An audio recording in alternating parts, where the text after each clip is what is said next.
शराब नीति में अनियमितता मामले में आप नेता मनीष सिसोदिया की जमानत याचिका पर सुप्रीम कोर्ट में सुनवाई जारी है और वहीं ईडी आज सुप्रीम कोर्ट के उस सवाल का जवाब देगी कि इस मामले में किसी राजनीतिक दल को आरोपी क्यों नहीं बनाया गया, जबकि राजनीतिक दल को इसका लाभार्थी बताया गया है।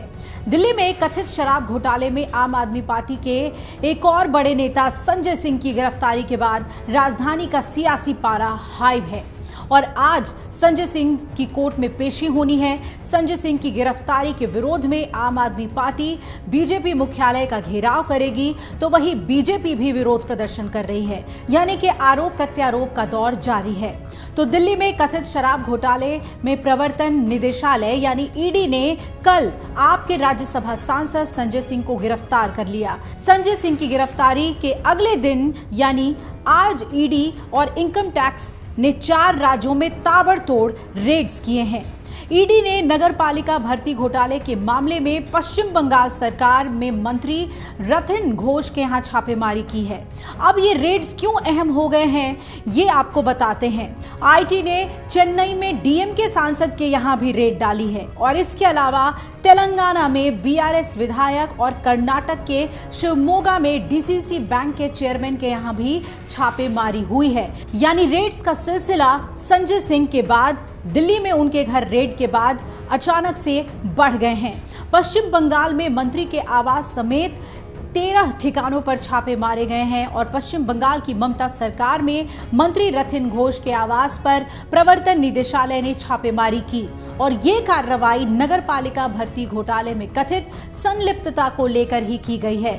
बताया जा रहा है कि रथिन के कोलकाता आवास समेत 13 ठिकाने हैं जहां पर छापेमारी की गई है और मध्यम ग्राम सीट से विधायक रथिन घोष ममता सरकार में खाद्य एवं आपूर्ति मंत्री हैं। अब दक्षिण का रुख करें तो तमिलनाडु में डीएम के सांसद एस जगत रक्षकन के परिसरों में भी आयकर विभाग पहुंची और तलाशी जारी है।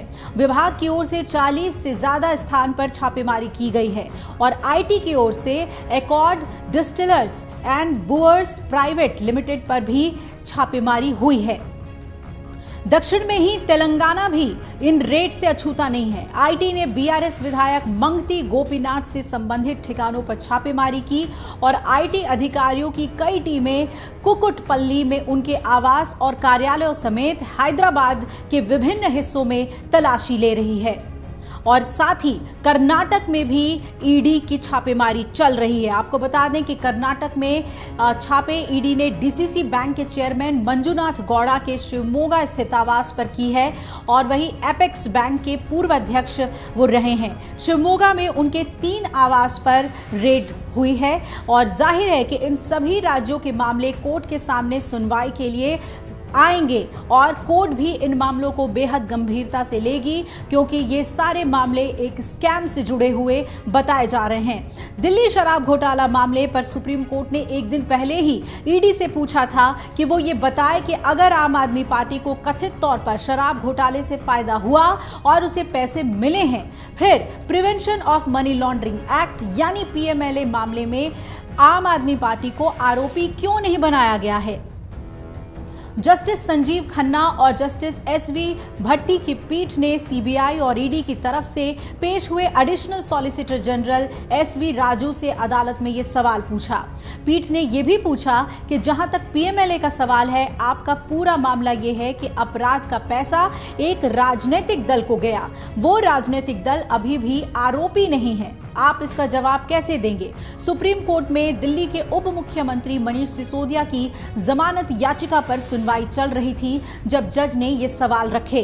वहीं दिल्ली शराब नीति घोटाले में मनीष सिसोदिया आरोपी हैं, वो जेल में हैं और अब संजय सिंह को भी इसी मामले में ईडी ने गिरफ्तार किया है। सिसोदिया ने याचिका दायर कर जमानत की मांग की थी ताकि वो अपनी बीमार पत्नी से मिल पाएं और अब आज कोर्ट में पेशी होनी है संजय सिंह की भी।